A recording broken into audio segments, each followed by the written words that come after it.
Hi, everybody, and thanks for being with us on Conversations with Dee and Tony.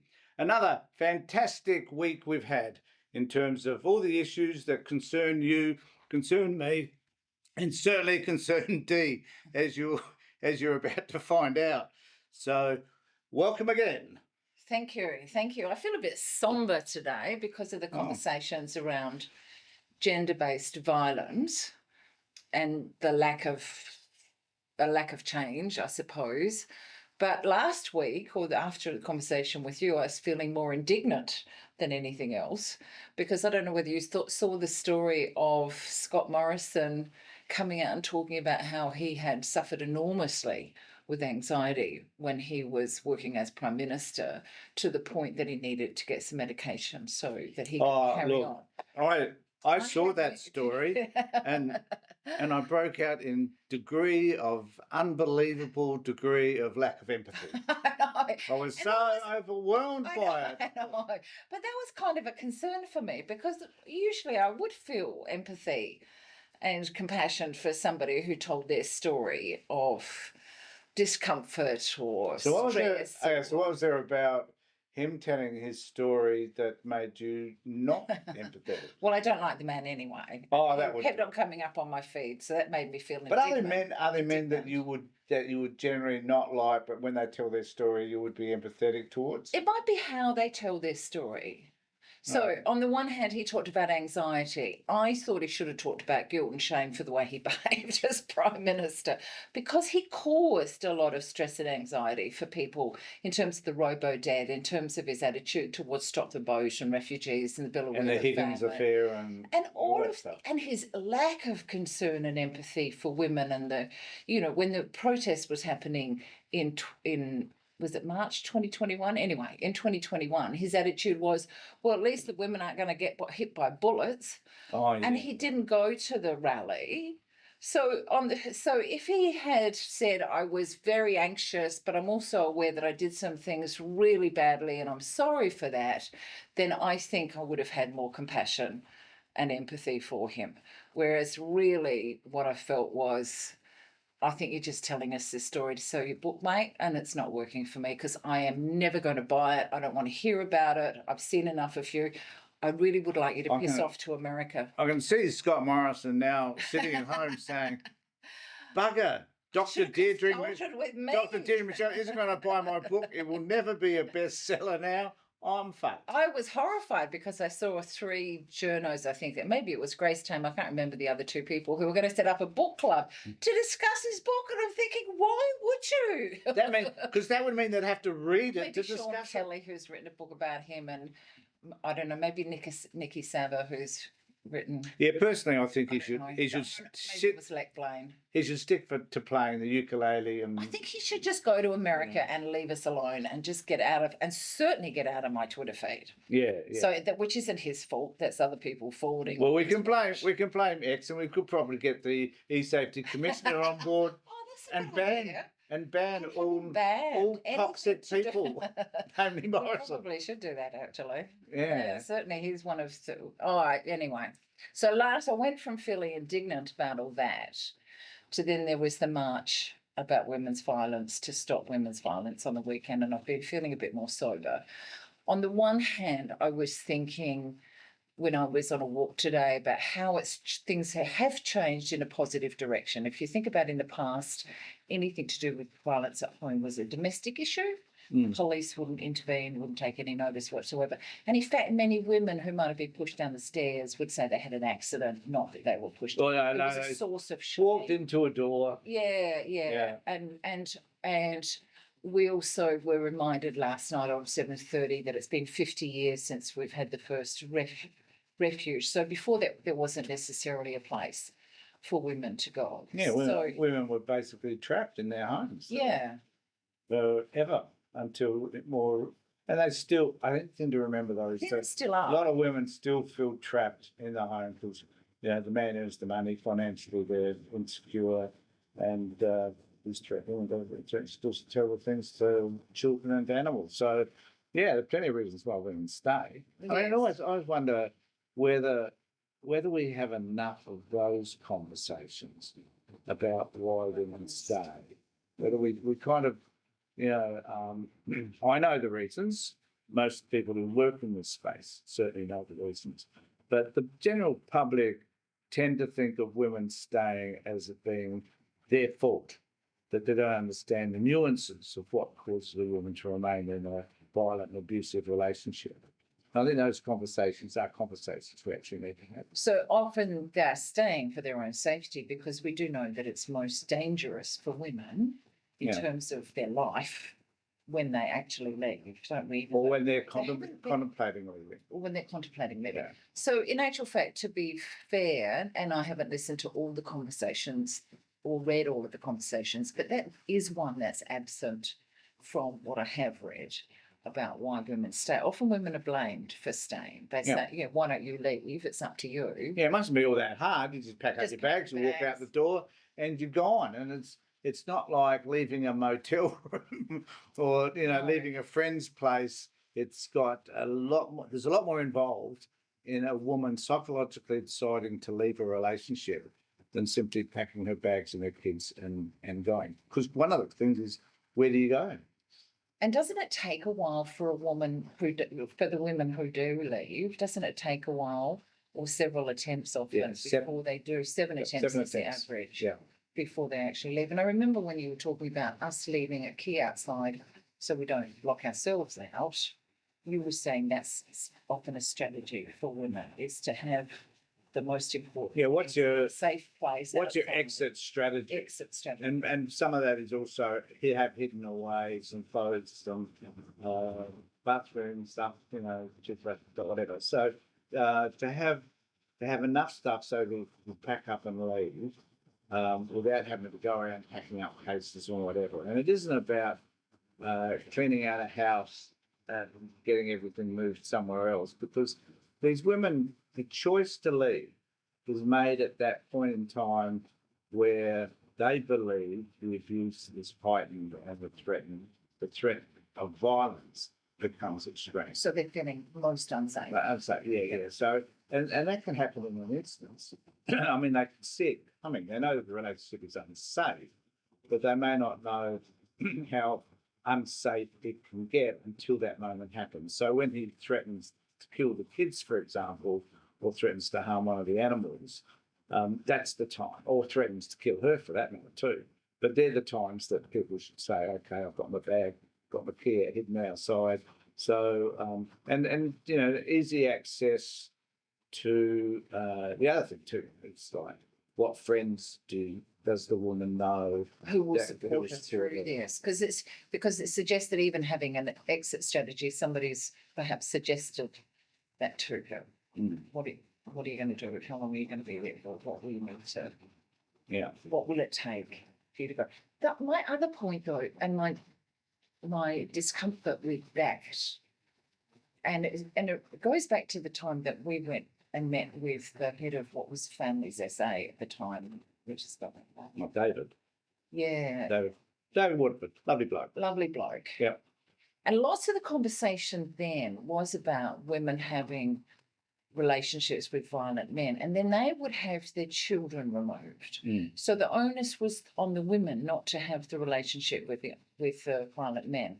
So in all these situations, I'm thinking, why aren't the men removed from the home so the woman's safe, and leave the children with her if they're safe with her? Yeah, and one of my biggest, and it's almost like social workers and others wind up colluding with the men. With the men, yes.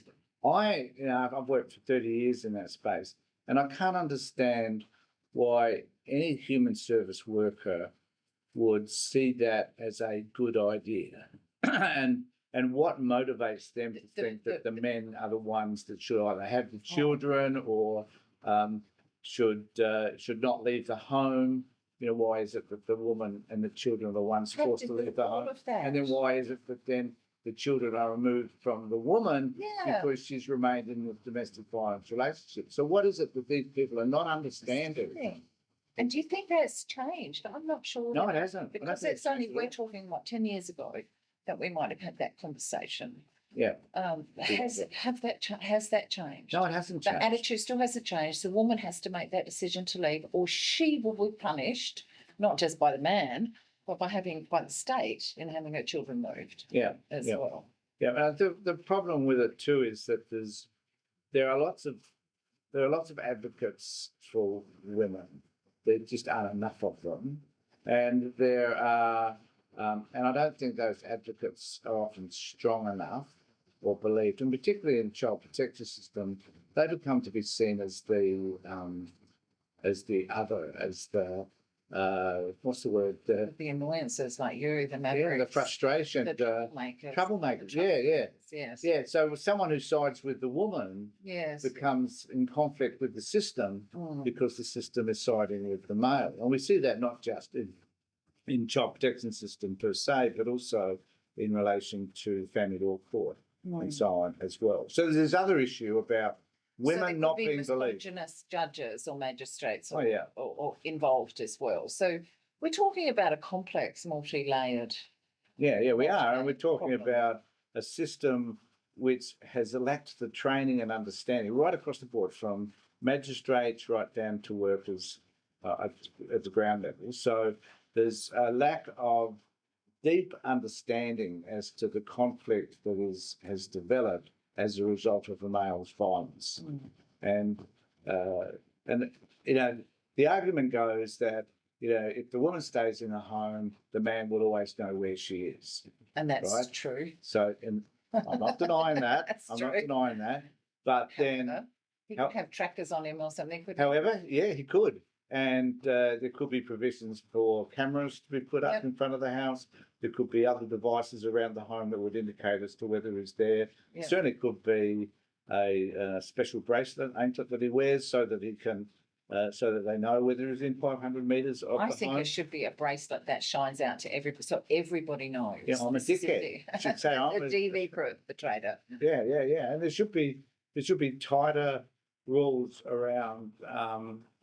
I guess what I wanted to say was that there's a tendency not to believe women, and I'm curious, in that same basket that I was talking about earlier. Why is that the case? Why is it that we choose not to believe? We choose not to believe women and children, in fact, around any abuse that may be occurring. And why is that? And we're not learning that lesson to listen to them. We're not, because there are those people who do use this system, women and also some children, particularly older children, who try to use the system in order to get something that they want, which may not necessarily be true of the person, of their version of the perpetrator. And so so we acquiesce. So what we tend to do is we acquiesce to the minority. Okay. And we don't to choose. those few people who might abuse the system. Yeah. And there are enough of them.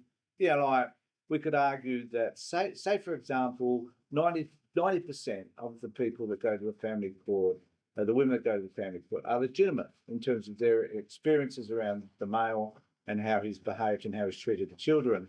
And then there's that 10% though, who use that system in an inappropriate way to damage men. Okay.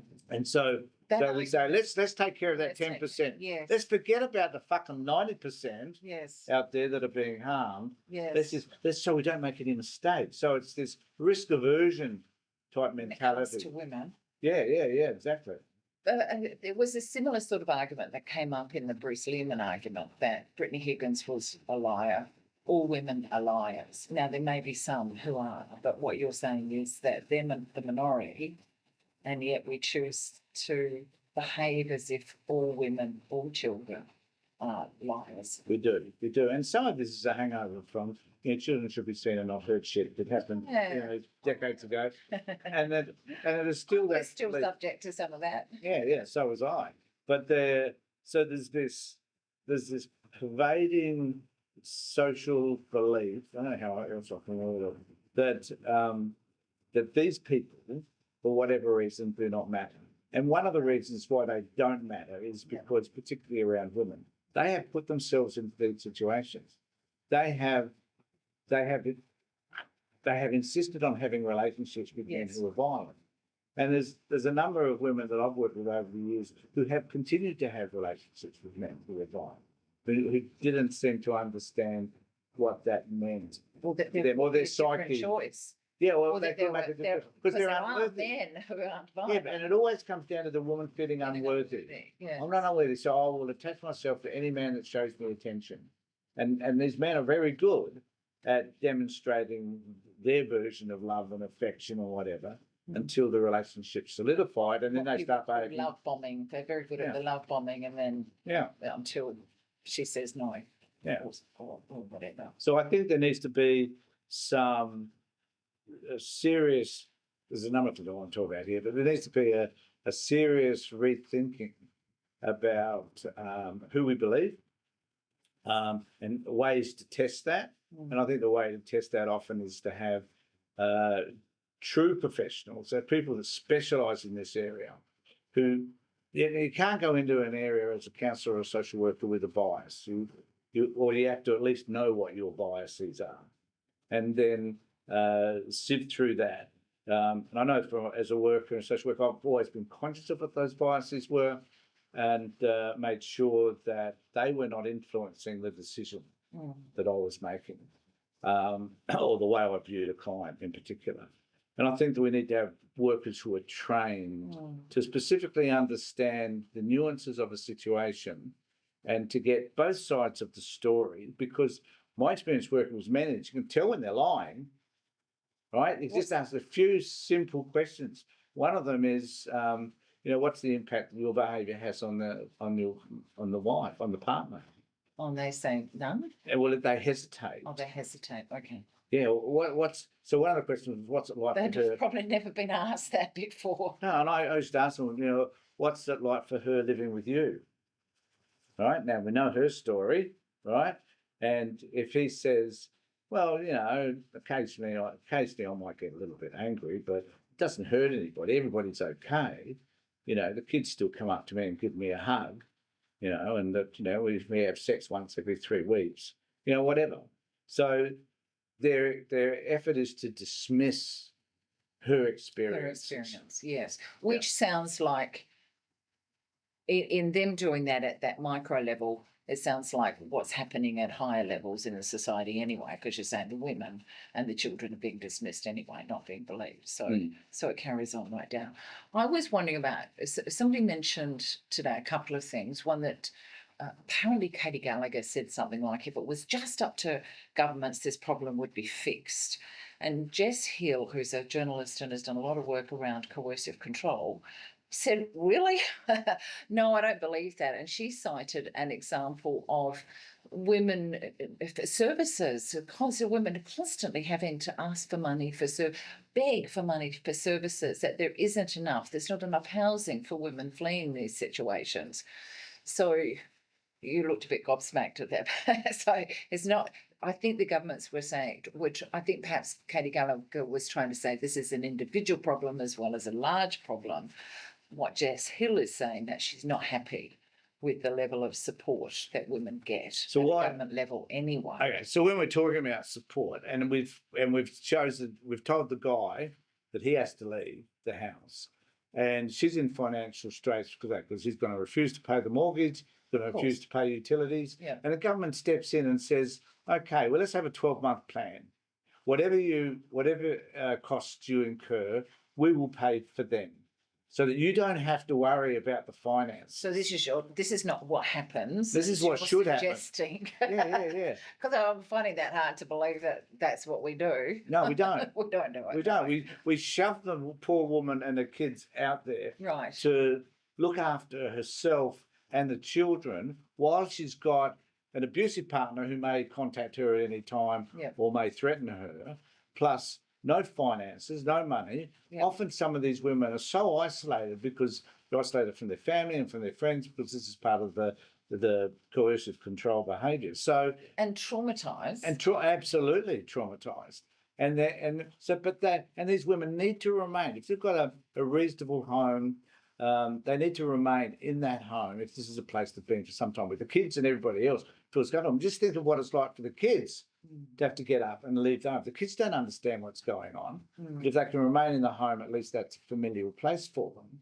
So there are certainly things that the government could do in order to help women to better deal with it. And the other thing I want to talk about was the lack of men who stand up. Well, we noticed that because we listened to Rosie Batty talk at a press club function just a couple of weeks ago, and I think we mentioned this in passing anyway, because there were hardly any men in the audience. It was a very notably different audience than there usually is for the press club. Yeah. So is that the sort of thing that you mean? Yeah, I think that why, I was thinking of this today, why isn't there a rally run by men that make a stand against male violence? There were men. There were men in those rallies or marches on the weekend. Lots of men. I don't know how many men, but there always seems to be there seems to be. I guess my issue is I don't hear the voices of men. But you would have heard Albanese. Well, that's another issue that's got Andrew Bolt tied into a knot. But that doesn't take much. No, but and then okay. So I just want to finish off by saying more men need to have, who feel passionate like I do about this issue, more professional men need to stand up and have a voice and start talking to other men who may not. See, men will listen to men. Men won't listen to women. Which is part of the disrespect. Oh, that's right. Of course it is. But if they could hear other men talk about the way that we should behave, the way we conduct relationships, then I think that would be helpful. That's both helpful and perpetrating the idea that men only take notice of men. Well, but men only do take notice of men. I take the point. I'm not saying that's a good thing. No, I'm just saying that we need men to stand up, because the women at these rallies are talking to women. Don't you think? Well, there were men at the rallies. Yes, the conversations generally. Yes, more often than not, they seem to be talking to women and preaching to the converted, to use that cliche. As well, to women who've been affected. But we need to be talking to men. Yes. Because men are the perpetrators of this problem, not women. So we need to make the statements by men to men, so that men start paying attention. Because of your experience of working with men, one of the other things that came up in what I was listening to was intergenerational. This is generational problem, an intergenerational problem. So one suggestion was that there's not enough treatment for children who witness and experience domestic and family violence. The other one was because it's often intergenerational. Then it's just going to, if there's no intervention, no prevention happening, then it's going to carry on. But I was curious with the men that you've worked with, whether you've noticed there was intergenerational violence. Yeah, men would often talk about how when they were questioned, so they weren't cognitively aware of any of this until they get to that point where someone would ask them the question, so what was it like for you when you were growing up? Right? Oh, I got smacked around, but look. I'm fine. That's exactly what I've heard men say. That's exactly what they say. That's what they say. And then I turned out all right. Then I'll say to them, can you think of, so if you know their kids are around, say 7, 8, 9, 10, right? And you'll say to them, well, can you remember a time when you were about 7, 8 or 9 and your dad behaved in a way that caused you to be fearful of him? How was that for you? Was that a good thing that you should be fearful of him? And when they start to connect with that younger version of themselves, yes, they're going to start. Well, what do you think it's like for your son? Do you want him to have those same feelings that you had when you were at that age? And then men will start to make those connections. But I think, we don't. But men, on the other hand, haven't been encouraged to address their feelings anyway. That's been a long-standing problem, is to not pay attention, to not cry, just to get over things. So the final thing before we finish, I just want to talk about was the Albanese, that stuff about Albanese saying that he wasn't informed about speaking. There's now a video out, actually a TikTok video, I think, that is also on X, that does demonstrate that when he's starting to talk, he got a lot of applause. And it also, there's this other video out of this woman that ran this event, and people are saying, right, who? And so we've lost So because of the way I disagree with Albanese speaking at this event, so So he should have thought gone, but shut up. he should Let have Katie gone. Gallagher, let the women with him speak. He should have. Rishworth, Amanda Rishworth was Yeah, there. he should have let them do their thing. He didn't need to grab hold of the mic. He didn't need to speak. Okay, so he made a mistake. I can understand him wanting to, because it is an issue that he's taken on politically, and they've got this meeting tomorrow in the National Cabinet in relation to that. So I understand that, and I get his emotional involvement, fine, but he shouldn't have done it, right? And there again, she should not have yelled out he was a liar. And she started off this meeting by saying that she didn't want anybody to speak. Anybody at all? At all. Oh. So I don't know what in the hell the rally was supposed to be about if they had a microphone and amplifiers and they didn't want anyone to speak. And then there's another TikTok video where she's going right off. And so she has, so Albanese did the wrong thing. He's got coverage around that. She did the wrong thing, and she's now got coverage, heaps of coverage around that. And therefore the view around all of this becomes about what these two groups of people were thinking and saying at that particular time. So it hijacked. It has really hijacked the whole thing. There was a lot of conversation about that. I ended up deciding that my concern was that perhaps Albanese had hijacked, but the conversation and the criticism of the young women, I didn't want to go near, because as far as I'm concerned, she could be a survivor. Doesn't matter. She did the wrong thing, right? And as a result of both of their actions, I'm not blaming one more than the other. I think they're equal here. As a result of both of their actions, this whole issue has been sidetracked to talk about them. And it's no longer about the issue around domestic violence. And I think the lesson to be learnt is... But it is a lesson about power, because we saw that in action, didn't we? He was the most powerful person there, and he got to speak.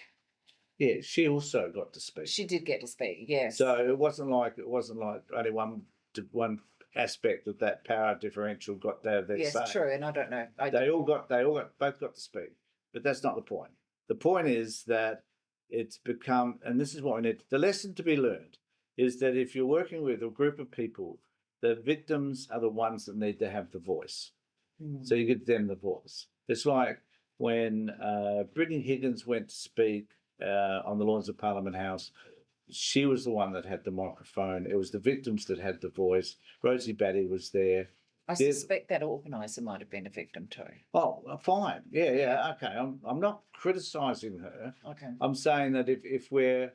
Actually, I am criticising her. I'm criticising Abby as well. I know. You're trying to be fair, and I don't think it is fair, because he's the powerful one. She did have some opportunity to speak. She's copying a lot of criticism too. And if she is a survivor, then she shouldn't be. Shouldn't be what? Copying a lot of criticism. Well, I think if you're an organiser of an event, and you stuff I'd up, give her a bit more patience. Well, maybe she should say, she'd probably learn from that, not do that again. For as far as I know, she's a young woman. This might be the first thing she's ever organised. She's probably a survivor. And 100%. But we're doing the same thing. We're talking about that event. Yeah, but I agree that to organise this event in the way that she is fabulous, and all power to her. I don't have an issue with any of that. The events around Australia were fabulous, and it was just as well that someone organised it. That's not my point. The point is that I think that trying to figure out an appropriate way of saying this without sounding like I'm having too much of a go. She lacked the expertise, I think, to be able to take on Albanese.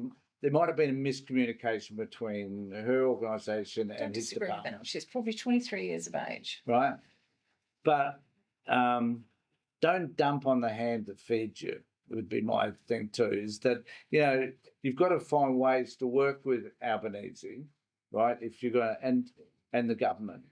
But that's the lesson in power, isn't it? We have to go cap in hand, begging, as Jess Hill said, for money, because they're not going to hand it over because they've got control. No, it's so that, no, I don't believe that's the case. I think it's about making sure that you have a voice that's going to be heard.